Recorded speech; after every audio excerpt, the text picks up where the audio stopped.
Hello friends, स्वागत है आप सभी का अपने यूट्यूब चैनल परफेक्ट स्ट्रेटजीज में। दोस्तों, हम लोग सीआरपीएफ, एचसीएम और एएसआई के लिए हम लोग स्टैटिक जीके का जो प्रैक्टिस सेट कर रहे हैं उसमें आज हम लोग प्रैक्टिस सेट नंबर 2 को करेंगे।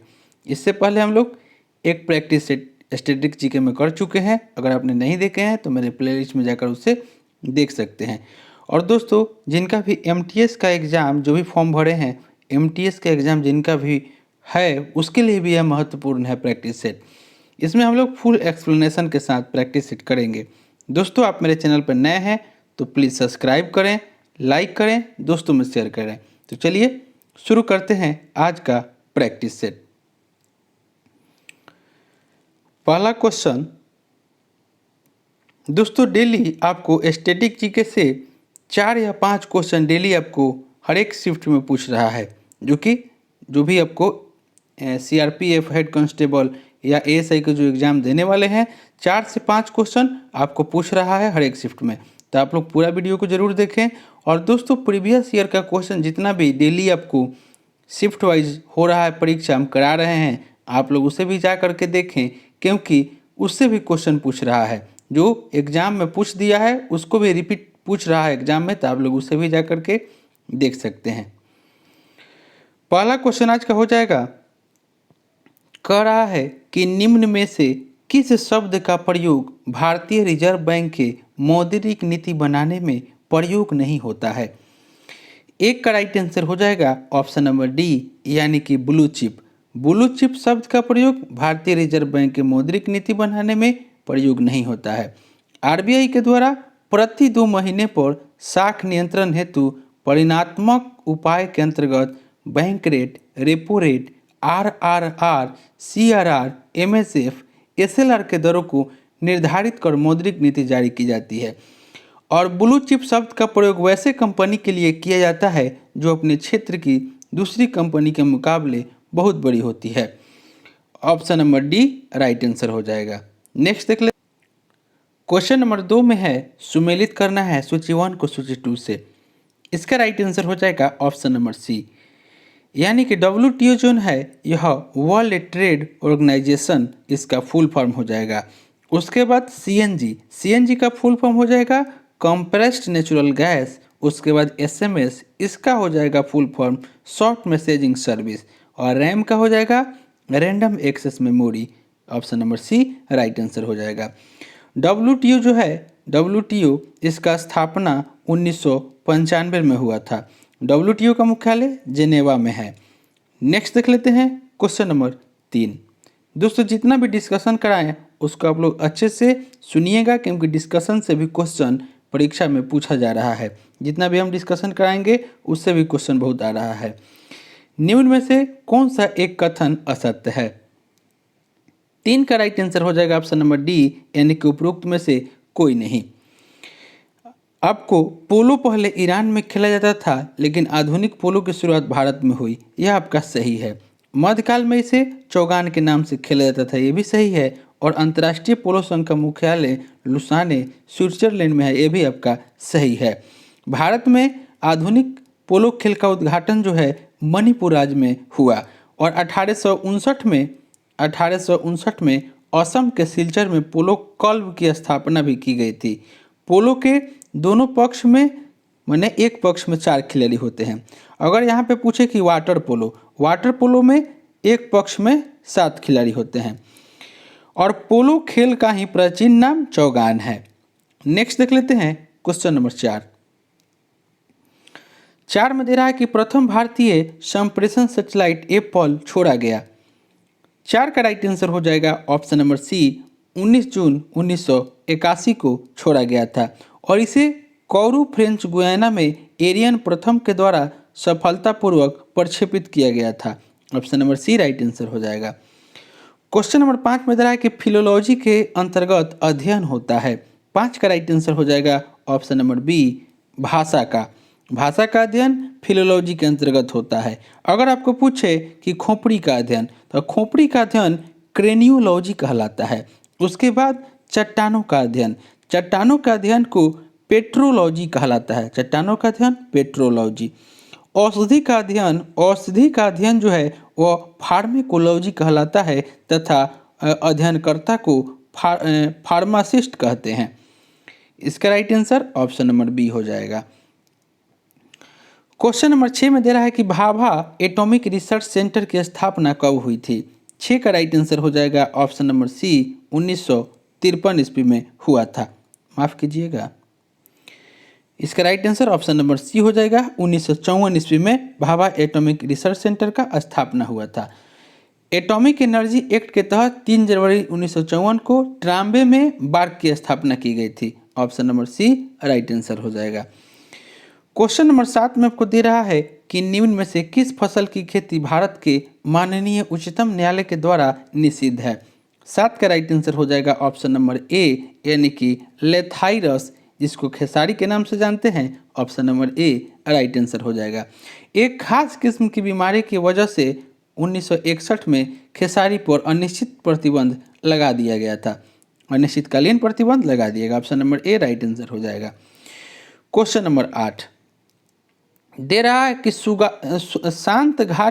शांत घाटी बचाओ का नारा किसने दिया। 8 का राइट आंसर हो जाएगा ऑप्शन नंबर ए, सुगाथा कुमारी। शांत घाटी का नारा सुगाथा कुमारी ने दिया था। और शांत घाटी जो है यह केरल में है, जो कि 89 वर्ग किलोमीटर क्षेत्र में फैला हुआ है, जो जैव विविधता के लिए विख्यात है। उसके बाद आपको यहाँ पे मेधा पाटेकर दे रहा है। मेधा पाटेकर का संबंध नर्मदा बचाओ आंदोलन से है। और ऑप्शन सी में दे रहा है बाबा आमटे, यह आनंद वन आश्रम से संबंधित है। क्वेश्चन नंबर 9 में दे रहा है कि निम्नलिखित में कौन एक सरोद वादक नहीं है। दोस्तों आज यह क्वेश्चन पूछा हुआ था कि कौन सरोद वादक हैं, इससे रिलेटेड क्वेश्चन, तो आप लोग जरूर इसको मतलब याद कर लें, जितने भी वाद्य यंत्र हैं उससे संबंधित क्वेश्चन को। 9 का राइट आंसर हो जाएगा ऑप्शन नंबर बी, यानी कि अलाड़ा खां। अलाड़ा खां सरोद वादक नहीं है। अलाड़ा खां यह प्रसिद्ध तबला वादक है। अली अकबर खां, अलाउद्दीन खां, अमजद अली खां, यह तीनों सरोद वादक हैं। भारत के प्रमुख तबला वादक हैं। जाकिर हुसैन से आज एक क्वेश्चन पूछा था। जाकिर हुसैन तबला वादक हैं। लतीफ़ खां तबला वादक हैं। किशन महाराज तबला वादक हैं। Option number B right answer हो जाएगा। क्वेश्चन नंबर 10 में आपको दे रहा है कि भारतीय रिजर्व बैंक के गठन की सिफारिश किस आयोग ने की थी। दोस्तों यह क्वेश्चन जो है कल के पेपर में पूछा हुआ था कि भारतीय रिजर्व बैंक के गठन की सिफारिश किस आयोग ने की थी। देखिए आज हम करा रहे हैं, भारतीय रिजर्व बैंक के गठन की सिफारिश किस आयोग ने की थी। 10 का राइट आंसर हो जाएगा option number A, Hilton young commission. सिफारिश हिल्टन यंग कमीशन ने की थी। और हिल्टन यंग कमीशन ने 1926 में आरबीआई की स्थापना की सिफारिश की थी। और आरबीआई एक्ट 1934 के तहत 1 अप्रैल 1935 को आरबीआई का स्थापना किया गया। और आरबीआई का राष्ट्रीयकरण जो है 1 जनवरी 1949 को किया गया था। और आरबीआई की स्थापना 5 करोड़ रुपए की पूंजी से की गई थी। Option number A right answer हो जाएगा। क्वेश्चन नंबर 11 में दे रहा है कि शास्त्रीय संगीत पर प्रसिद्ध रचना राधा गोविंद संगीतसार के रचयिता थे। 11 का राइट आंसर हो जाएगा ऑप्शन नंबर ए, देवर्षि भट्ट वज्रपाल। शास्त्रीय संगीत या प्रसिद्ध रचना देवर्षि भट्ट वज्रपाल थे। और सवाई प्रताप सिंह के दरबार में रहने वाले 22 विद्वानों को बाईसी या गुनीजन खान के नाम से भी जाना जाता था। और देवर्षि भट्ट वज्रपाल भी इस बाईसी के समूह में शामिल थे। Option number A right answer हो जाएगा। और भारतीय शास्त्रीय संगीत की उत्पत्ति जो है वह वेदों से मानी जाती है। और भारतीय शास्त्रीय संगीत की 2 प्रमुख शैलियाँ हैं, एक हिंदुस्तानी शैली है और एक कर्नाटक शैली है। ऑप्शन नंबर ए इसका राइट आंसर हो जाएगा। क्वेश्चन नंबर 12 में दे रहा है कि यूकी भावरी किस क्षेत्र से संबंधित है। 12 का राइट आंसर हो जाएगा ऑप्शन नंबर डी, यह आपको टेनिस से संबंधित है। यूकी भावरी भारतीय टेनिस खिलाड़ी है। और कुछ इंपॉर्टेंट बता देते हैं, बैडमिंटन से संबंधित कौन खिलाड़ी है। किदाम्बी श्रीकांत, अपर्णा पोपट, ज्वाला गुट्टा, यह आपको बैडमिंटन से खिलाड़ी है।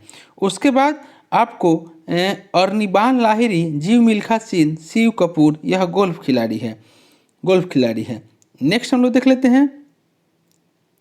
और आपको एक है देवयानी राव, भारतीय पोलो खिलाड़ी है देवयानी राव। क्वेश्चन नंबर 13 में दे रहा है कि नेपाल की मुद्रा है। 13 का राइट आंसर हो जाएगा ऑप्शन नंबर ए रुपया। नेपाल, भारत, पाकिस्तान, श्रीलंका, मॉरिशस और सेशेल्स की मुद्रा रुपया है। टका जो है यह बांग्लादेश का आपको मुद्रा है। अमेरिका, न्यूजीलैंड और सिंगापुर देशों की मुद्रा डॉलर है और इंडोनेशिया की मुद्रा को रुपया कहा जाता है। नेक्स्ट देख लेते हैं। क्वेश्चन नंबर 14 में दे रहा है कि नेशनल डिफेंस अकादमी कहाँ स्थित है।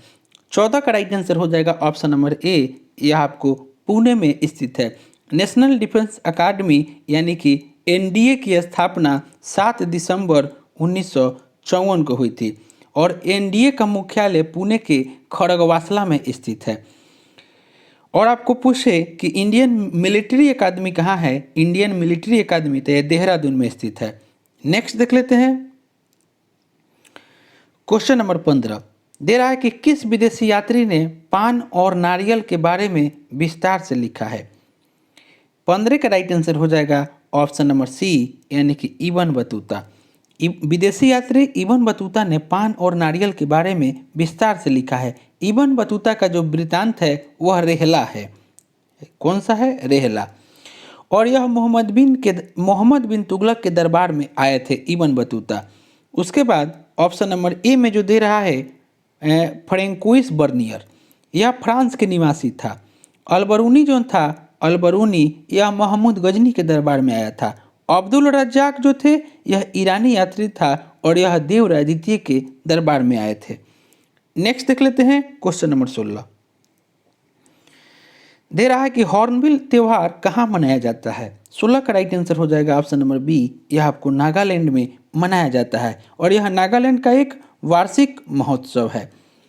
नेक्स्ट देख लेते हैं। क्वेश्चन नंबर 17 में आपको दे रहा है कि यूनेस्को की अमूर्त सांस्कृतिक विरासत की सूची में कौन सा मेला सूचीबद्ध होना है। 17 का राइट आंसर हो जाएगा option number D, Kumbh Mela. दोस्तों इससे भी रिलेटेड क्वेश्चन परीक्षा में पूछा गया था। यूनेस्को की अमूर्त सांस्कृतिक विरासत की सूची में कुंभ मेला सूचीबद्ध है। कुंभ मेला को 2017 में यूनेस्को की अमूर्त सांस्कृतिक विरासत की सूची में शामिल किया गया है और कुंभ मेला जो है यह प्रति 12 वर्षों के अंतराल पर प्रयागराज, हरिद्वार, नासिक, त्रयंबक और उज्जैन में होता है 12 वर्ष के अंतराल पर। और कुंभ मेले की शुरुआत आदि शंकराचार्य ने किया था। इससे भी क्वेश्चन पूछ सकता है। आदि शंकराचार्य के द्वारा किया गया था। हरिद्वार और प्रयागराज में 6 वर्ष के अंतराल पर अर्ध कुंभ मेला का भी आयोजन होता है। ये भी आपको क्वेश्चन पूछता है कि अर्ध कुंभ मेले का आयोजन कहाँ होता है, तो हरिद्वार और प्रयागराज में 6 वर्ष के अंतराल पर। नेक्स्ट देख लेते हैं। क्वेश्चन नंबर 18 दे रहा है कि टेनिस में निम्नलिखित शॉट में कौन सा शॉट एक ग्राउंड स्ट्रिक है जो हल्के से मारा जाता है ताकि यह बस नेट के उस पार चला जाए। 18 का राइट आंसर हो जाएगा ऑप्शन नंबर बी, यह ड्रॉप शॉट है। Option number B right answer हो जाएगा। आपको पासिंग शॉट जो है वह तेजी से मारा जाता है और यह ग्राउंड स्ट्रोक होता है। टेनिस में शून्य स्कोर को लव या लव कहा जाता है। लव या लव कहा जाता है किसको, तो शून्य स्कोर को। डाउन द लाइन शॉट में गेंद किनारे वाली रेखा के साथ आपको गुजरता है। डेविस कप, लाबेर कप, यह टेनिस से संबंधित ट्रॉफी है। नेक्स्ट देख लेते हैं। क्वेश्चन नंबर 19 दे रहा है कि दक्षिण गंगोत्री भारतीय वैज्ञानिकों के द्वारा स्थापित एक रिसर्च बेस स्टेशन है, यह कहाँ स्थित है। 19 का राइट आंसर हो जाएगा ऑप्शन नंबर सी, यह आपको अंटार्कटिका में स्थित है। दक्षिण गंगोत्री भारतीय वैज्ञानिकों के द्वारा स्थापित एक रिसर्च सेंटर स्टेशन है, यह अंटार्कटिका में स्थित है और दक्षिण गंगोत्री की स्थापना 1983 से 84 में की गई थी। भारत का अंटार्कटिक में दूसरा शोध स्टेशन जो है वह आपको मैत्री है। दूसरा क्या है, तो मैत्री है और यह मैत्री 1988 से 89 में स्थापित किया गया था। अंटार्कटिक जो है वह दक्षिणी ध्रुव के निकट स्थित है और यह विश्व का 5वां सबसे बड़ा द्वीप है। नेक्स्ट देख लेते हैं क्वेश्चन नंबर 20। दे रहा है कि ब्रिक्स डेवलपमेंट बैंक को अब यह नाम दिया गया है। 20 का राइट आंसर हो जाएगा option number C, new development bank. Option number C right answer हो जाएगा। और न्यू डेवलपमेंट बैंक की स्थापना 2014 में की गई थी। और एनडीपी जो है एनडीबी का मुख्यालय संघाई के चीन में है। और ब्रिक की स्थापना जो हुआ था, ब्रिक की स्थापना 2009 में किया गया था। नेक्स्ट देख लेते हैं क्वेश्चन नंबर 1 आपका हो जाएगा। दे रहा है कि उत्तर पूर्वी भारत में पारंपरिक रूप से प्रदर्शित किया जाने वाला जौवनी नृत्य किनके द्वारा किया जाने वाला नृत्य रूप है। 1 का राइट आंसर हो जाएगा ऑप्शन नंबर ए, दिमास जन। आपको उत्तर पूर्वी भारत में पारंपरिक रूप से प्रदर्शित किया जाने वाला जौवनी नृत्य दिमास जन के द्वारा किया जाने वाला नृत्य है। मिजो जन के द्वारा चेराव नृत्य, खुआलम नृत्य, संवलिया नृत्य आदि प्रदर्शित किया जाने वाला नृत्य है। नेक्स्ट देख लेते हैं क्वेश्चन नंबर 2। क्वेश्चन नंबर 2 में आपको दे रहा है कि न्यूजीलैंड के निवासियों को इस नाम से भी जाना जाता है। 2 का राइट आंसर हो जाएगा option number A, Kiwis. Kiwis के नाम से जाना जाता है। और कीवी नामक पक्षी न्यूजीलैंड का राष्ट्रीय पक्षी है। अरब देश के निवासियों को अरबी कहा जाता है। और अरबी अरब देशों की भाषा भी है। न्यूजीलैंड की राजधानी जो है वह आपको वेलिंगटन है। नेक्स्ट देख लेते हैं क्वेश्चन नंबर 3। दे रहा है कि निम्नलिखित में कौन से कथन सत्य है, यह आपको बताना है। 3 का राइट आंसर हो जाएगा ऑप्शन नंबर सी, 1 और 2 दोनों सत्य है। कॉन्फ्यूशियस पीस प्राइज की स्थापना वर्ष 2010 में हुई और इसे चीन का नोबेल शांति पुरस्कार कहा जाता है। यानी कि 1 और 2 दोनों सही है। 4 में दे रहा है कि इसरो किस संगठन का शब्द संक्षेप है। 4 का राइट आंसर हो जाएगा ऑप्शन नंबर सी, यानी कि Indian space research organisation. Option number C right answer हो जाएगा। इसरो जो है, इसरो भारत की राष्ट्रीय अंतरिक्ष एजेंसी है। और इसकी स्थापना जो है 1969 में हुआ था और इसका मुख्यालय बेंगलुरु में है। नेक्स्ट देख लेते हैं क्वेश्चन नंबर 5। दे रहा है कि वालर नृत्य किनके द्वारा मनाया जाता है। 5 का राइट आंसर हो जाएगा ऑप्शन नंबर डी, यह गरासिया के द्वारा मनाया जाता है। यह नृत्य राजस्थान में होली के अवसर पर, माफ़ कीजिएगा, यह नृत्य राजस्थान में आपको होली के अवसर पर किया जाता है, गरासिया नृत्य। Option number D right answer हो जाएगा। नेक्स्ट देख लेते हैं क्वेश्चन नंबर 6। दे रहा है कि स्टीफन हॉकिंस को आइंस्टीन पुरस्कार से किस वर्ष सम्मानित किया गया था। 6 का राइट आंसर हो जाएगा ऑप्शन नंबर ए, 1978 में आपको सम्मानित किया गया था। नेक्स्ट देख लेते हैं क्वेश्चन नंबर 7 में दे रहा है कि सुमेलित करना है।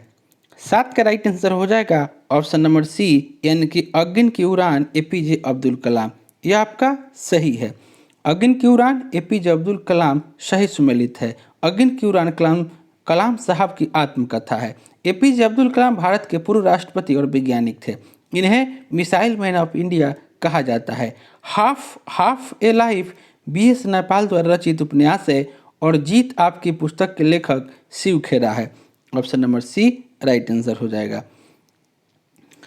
व्यक्ति दे रहा है और क्षेत्र दे रहा है। 8 का राइट आंसर हो जाएगा ऑप्शन नंबर ए, यानी कि सलमान रश्दी जो है वह साहित्य से है। जेरी यांग यह आपको इंटरनेट से और हरीश खरे मीडिया से हैं। Option number A right answer हो जाएगा। क्वेश्चन नंबर 9 में दे रहा है कि निम्नलिखित में से कौन सा एक कथन असत्य है। 9 का राइट आंसर हो जाएगा ऑप्शन नंबर डी, उपरोक्त में से कोई नहीं। यानी कि इसमें से उपरोक्त में से कोई नहीं। कौन सा कथन असत्य है, तो उपरोक्त में से कोई नहीं। आपको नाभिकीय ईंधन सम्मिश्रण परमाणु ऊर्जा विभाग औद्योगिक स्थापना है और इसकी स्थापना 1971 में हैदराबाद से जुड़ी है। उसके बाद परमाणु विद्युत उत्पादन के प्रबंधन के उद्देश्य से 1987 में भारतीय परमाणु विद्युत निगम लिमिटेड की स्थापना की गई थी। उसके बाद आपको भारतीय परमाणु विद्युत निगम लिमिटेड का मुख्यालय मुंबई में है। इसका right answer option number D हो जाएगा। Question number 10। दे रहा है कि अंतर्राष्ट्रीय योग दिवस मनाया जाता है। 10 का राइट आंसर हो जाएगा ऑप्शन नंबर बी, 21 जून को मनाया जाता है। 7 अप्रैल को विश्व स्वास्थ्य दिवस मनाया जाता है और 23 जुलाई को राष्ट्रीय प्रसारण दिवस मनाया जाता है और 21 सितंबर को विश्व शांति दिवस मनाया जाता है और एक आपका है 29 जुलाई को अंतर्राष्ट्रीय बाघ दिवस मनाया जाता है। नेक्स्ट देख लेते हैं, जनगणना से क्वेश्चन आपको पूछ रहा है। जनगणना 2011 के अनुसार किस केंद्र शासित प्रदेश का लिंगानुपात सबसे कम है? 11 का राइट आंसर हो जाएगा ऑप्शन नंबर ए, दमन एवं दीव का। जनगणना 2011 के अनुसार दमन एवं दीव केंद्र शासित प्रदेश का लिंगानुपात सबसे कम है। अगर सबसे अधिक पूछे तो यह आपको पुदुचेरी हो जाएगा। Option number A right answer हो जाएगा। नेक्स्ट देख लेते हैं क्वेश्चन नंबर 12। दे रहा है कि फिल्म तीसरी कसम के निर्देशक है। 12 का राइट आंसर हो जाएगा option number A, Basu Bhattacharya. यह फिल्म फणीश्वर नाथ रेणु की प्रसिद्ध कहानी मारे गए गुलफाम पर आधारित है। Option number A right answer हो जाएगा। क्वेश्चन नंबर 13 में दे रहा है कि ताप विद्युत परियोजनाओं के संदर्भ में निम्नलिखित में से कौन सा जोड़ा सही है? 13 का राइट आंसर हो जाएगा ऑप्शन नंबर डी, कावास जो गुजरात दे रहा है यह आपका सही है। ताप विद्युत परियोजनाओं के संदर्भ में कावास गुजरात का जोड़ा सही है। कोरबा ताप विद्युत परियोजना यह आपको छत्तीसगढ़ में है, कोरबा। उसके बाद जो कि कोरबा ताप विद्युत परियोजना छत्तीसगढ़ में स्थित है, जो एनटीपीसी के द्वारा स्थापित देश का सबसे बड़ा विद्युत गृह है। तालचर ताप विद्युत परियोजना उड़ीसा में है। भारत के सबसे ज़्यादा विद्युत आपूर्ति भारत में सबसे ज़्यादा विद्युत आपूर्ति का स्रोत जो है वह ताप विद्युत ही है और राष्ट्रीय ताप विद्युत निगम यानी कि एनटीपीसी की स्थापना 1975 में हुई थी और एनटीपीसी वर्तमान में भारत की एक महारत्न कंपनी है। नेक्स्ट देख लेते हैं क्वेश्चन नंबर 14। दे रहा है कि मैनुची शिम्बुन किस देश का समाचार पत्र है? 14 का राइट आंसर हो जाएगा ऑप्शन नंबर सी, यह जापान का समाचार पत्र है। कुछ समाचार पत्र हम बता दे रहे हैं जो कि क्वेटोडोन सुशिन यह जापान का समाचार पत्र है। उसके बाद राइटर प्रेस एसोसिएशन यूके के समाचार एजेंसी है। उसके बाद Novosti telegraph association of sovereign states ARI Interfax यह रूस की समाचार एजेंसी है। नेक्स्ट देख लेते हैं क्वेश्चन नंबर 15। दोस्तों आप मेरे चैनल पर नए हैं तो प्लीज़ सब्सक्राइब करें, लाइक करें, दोस्तों में शेयर करें।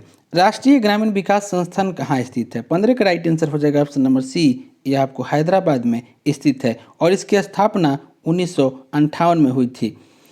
केंद्रीय सड़क अनुसंधान संस्थान नई दिल्ली में है। टाटा फंडामेंटल रिसर्च संस्थान मुंबई में है। राष्ट्रीय शर्करा संस्थान कानपुर में है।